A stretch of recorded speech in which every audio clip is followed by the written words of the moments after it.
Hello, welcome to Syntech channel. If you haven't subscribed the channel, please click on subscribe button. If you want to get more updates regarding the Syntech, please click on the bell icon so that you can never miss any notification from Syntech.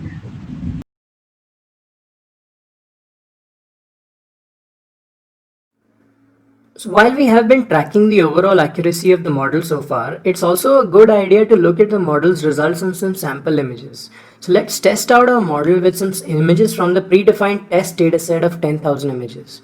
And we begin by recreating the test dataset with the two tensor transform included. So here is a sample image from the dataset. So as expected, it has a size 1 by 28 by 28 tensor, and this is the image, and it has a right label 7. So let's define a helper function predict image which returns a predicted label for a single image tensor. So first we are passing in the image in the model. We call dot unsqueeze and pass in 0, and this simply adds another dimension at the beginning of the 1 by 28 by 28 tensor, so making it look like a 1 by 1 by 28 by 28 tensor which the model views as one batch of data containing just a single image. Then we pass it through the model, and then we use torch.max to simply get back the prediction for the batch. And in this case, since there's only one element in the batch, we pick out the first element and return it. So let's try this out with a few images. This is once again the same image. The label and the prediction are both 7. Here again the label is 0 and the prediction is 0. Similarly, this is it's not very clear that it's a 9, but the model does a good job at it. And the same here as well, right? So identifying where our model performs poorly can actually help us improve the model. And if we try for a few more examples, we're quite likely to run into some examples where the model fails. And we can then improve the model by collecting more training data, or by increasing or decreasing the complexity of the model, maybe training for a slightly longer time, and even changing the hyperparameters, right? So as a final step, let's also look at the overall loss and accuracy of the model on the test set.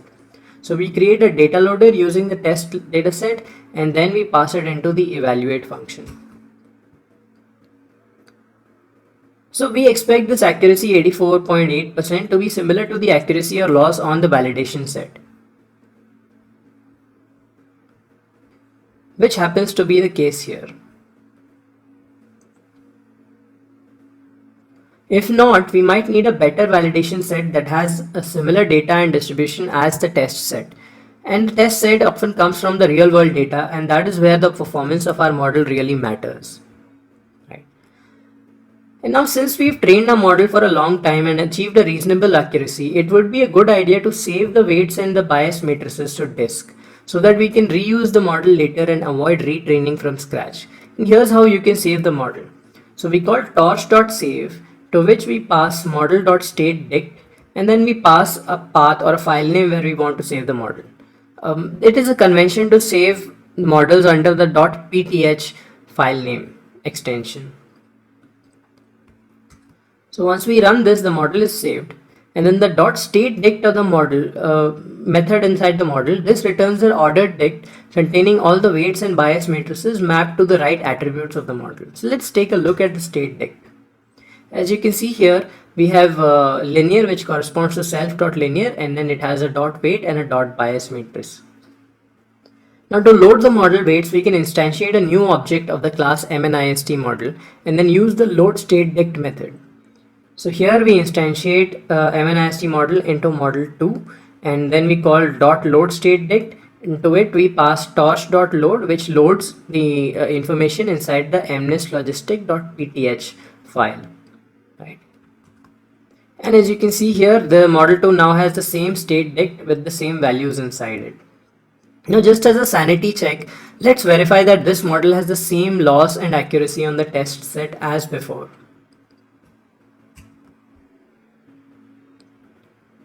And as you can see, these are the exact same values.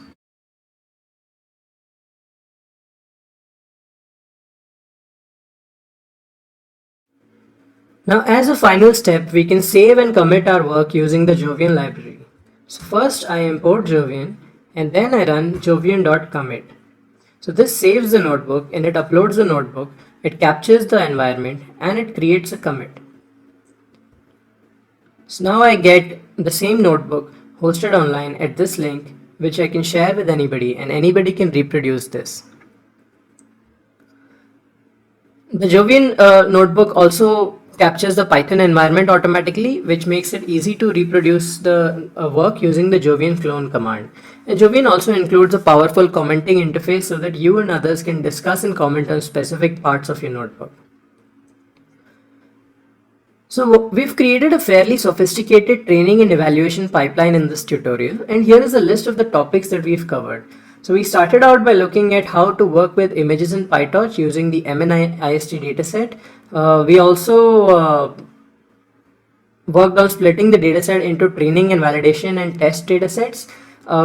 We created PyTorch models with custom logic by extending the nn.module class.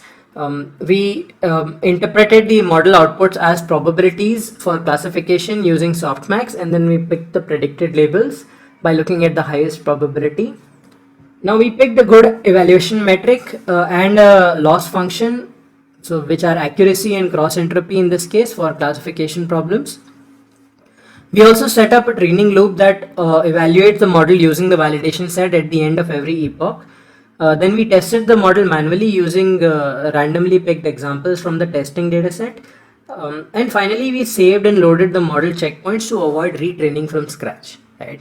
So there is a lot of scope to experiment here, and I encourage you to use the interactive nature of Jupyter to play around with the various parameters. And here are just a few ideas to get you started. So try making the validation set smaller or larger and see how it affects the model. Or try changing the learning rate and see if you can achieve the same accuracy in fewer epochs. Or try changing the batch size. What happens if you use too high a batch size or too low a batch size? Or try modifying the fit function to also track the overall loss and accuracy on the training set and see how it compares with the validation loss and accuracy. Can you explain why it's lower or higher? Try training with a small subset of data instead of the entire dataset and see if you can reach a similar level of accuracy. Then try building a model for different datasets such as the CIFAR 10 or CIFAR 100 datasets.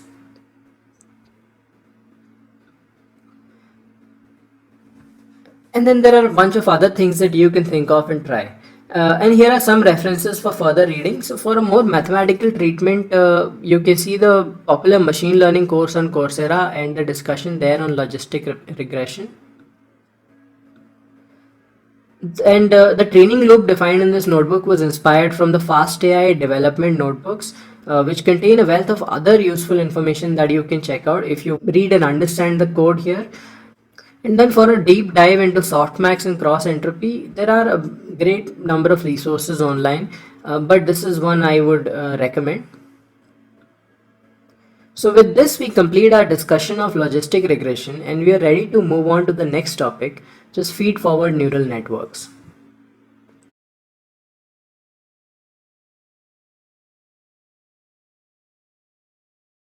Continuing where we left off, we are now going to re-implement linear regression using some built-ins in PyTorch. The model and training process that we used were implemented using basic matrix operations, but since this is such a common pattern, PyTorch has several built-in functions and classes to make it easy to create and train models. So let's begin by importing the torch.nn package from PyTorch, which contains utility classes for building neural networks. As before, we represent the inputs and targets as matrices,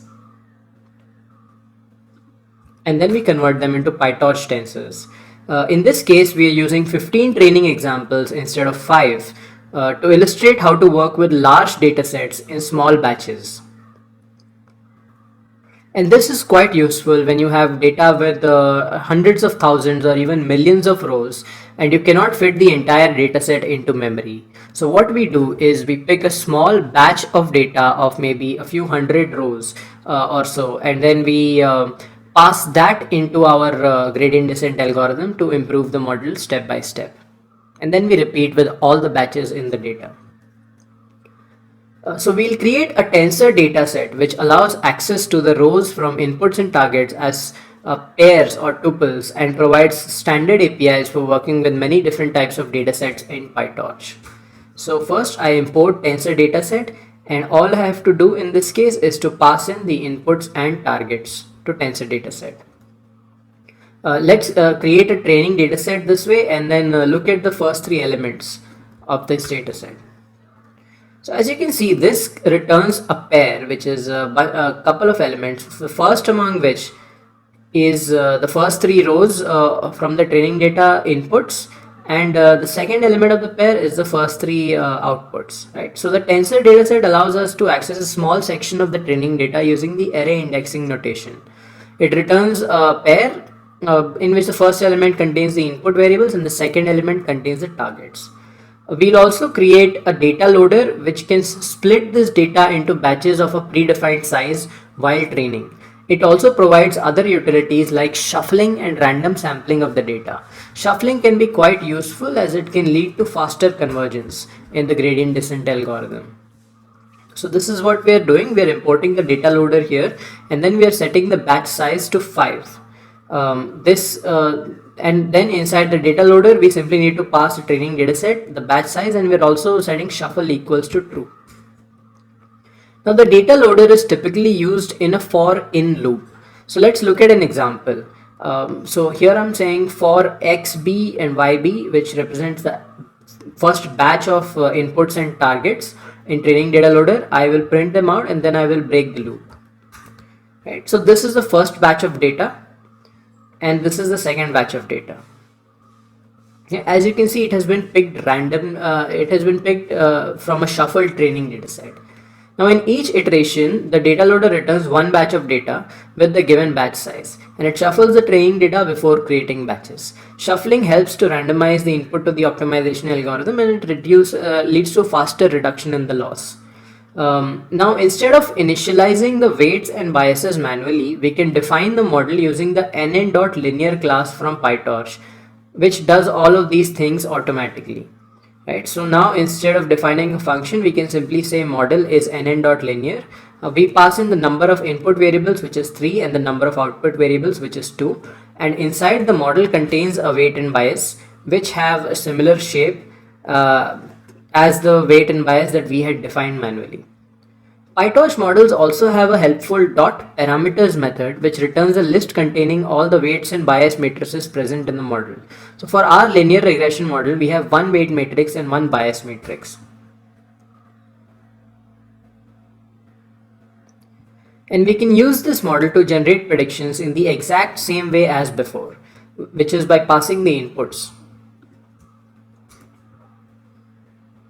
And once again, the predictions of our model are fairly bad and are nowhere close to our targets because we have started with a random set of weights and biases.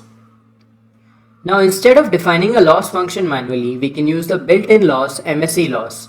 This is present inside the torch.nn.functional package, which is often imported as f. The nn.functional package contains many useful loss functions and several other utilities. So in this case, we are simply going to use the MSE loss, and let's compute the loss for the current predictions of our model. So we generate the predictions by passing the inputs into the model, and then we pass the model predictions and the targets into the loss function. Now instead of manually manipulating the model's weights and biases using gradients, we can use the optimizer optim.sgd, which PyTorch provides. SGD stands for stochastic gradient descent. It is called stochastic because the samples are selected in batches and often with random shuffling, as in this case, instead of as a single group. So let us define this optimizer. We instantiate the torch.optim.sgd class, and it requires the model parameters to be passed in as well as the learning rate. Right? This learning rate is the same small quantity by which we will multiply the gradients before subtracting them from that corresponding weights and biases.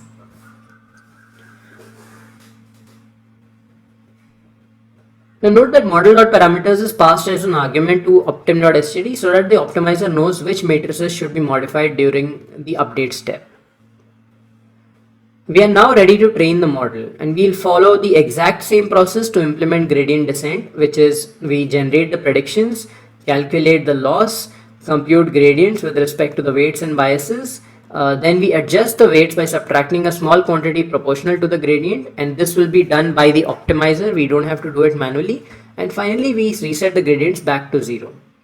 The only change is that we'll work with batches of data instead of processing the entire training data in every iteration, right? So let's define a utility function fit, which trains the model for a given number of epochs. So the fit function takes the number of epochs, the model, the loss function, and the optimizer. And for the given number of epochs, it picks out batches out of the training data loader, right? And then it generates the predictions, it calculates the loss, it computes the gradients of the loss with respect to the weights and biases. And now instead of manually updating the weights and biases, it simply calls opt, which is the optimizer dot step, and now the weights have been modified, and then it resets the gradients back to 0, and this again can be done using opt.0grad. Okay, and also at the end of each epoch, once all the batches have been processed, we will also print the progress of the algorithm for every 10th epoch, right? So we are simply printing out the epoch number and the loss, and remember, this is the loss coming from the last batch of the training data for that particular epoch. Okay, so a few things that we need to note about is that the data loader is defined, we're using data loader to get the batches of data, and then we're making the changes directly using opt, which is the optimizer, right? And the loss dot item that you see here, this simply picks out the single number which is present inside the loss tensor. Okay, so now let's train the model for 100 epochs, and it's done already. As you can see, the loss reduces overall, and it comes down to a really small value, right? And now we can generate the predictions of our model and verify that we're actually quite close to our targets. So these are the predictions. We get the predictions by passing the inputs into the model, and these are the targets. And clearly, the predictions are quite close to the targets. And so now we have a fairly good model to predict crop yields for apples and oranges by looking at the average temperature, rainfall, and humidity in a region. Okay, and as a final step, we can save, commit, and upload the notebook using the Jovian library. So we import Jovian, and then we call jovian.commit. And once again, this requires me to enter an API key. So I can go to jovian.io. I can log in if I need to. Then I can copy the API key and paste it here. So this saves the notebook, it uploads the notebook, it captures the Python environment and I need to run my notebook, and then it puts it online on this web page, which you can share with anyone else. And others can now reproduce your work by clicking the clone command. Okay. So we've covered a lot of ground in this tutorial, including linear regression and gradient descent. So here are a few more resources if you'd like to dig deeper into these topics. So for a more detailed explanation of derivatives and gradients, you can see these notes from a Udacity course.